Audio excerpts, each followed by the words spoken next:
เลอะเลอะเสียงนี่บ่เป็นเสียงคนอื่นคนไกลเสียงคนจอบลอยมื้อนี้ก็มาประชาสัมพันธ์ให้พี่น้องคุ้มกลางคุ้มเหนือคุ้มใต้คุ้มขอบได้รับทราบไปพร้อมๆกันเด้อในการที่เลือกตั้งผู้แทน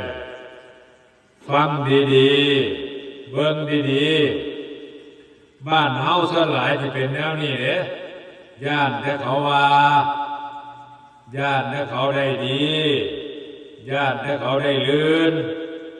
บ้านเฮามีแนวย่านอยู่3อย่างนี่ล่ะเฮ็ดอีหยังก็ย่านแต่เขาว่าเขาให้เงินมาแล้วคันบ่กล้าปฏิว่าจังไดก็ว่าอีกล่ะแต่เอาอีหลีแล้วซุมมันให้มันก็ยังบ่ย่านบาปบุญคุณโทษเนาะเฮาก็สิไปย่านหยังเงินก็เอาแนวอยู่แนวกินยังเอาว่าให้ก็เอาให้หม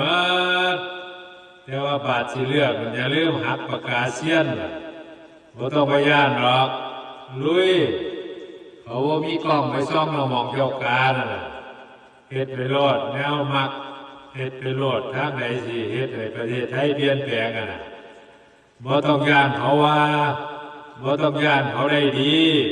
บ่ต้องย่านเขาได้ลื่นเอาสำนี้ก่อนเด้อจากคนจอบลอยพ่อกันไหมสวัสดีครับ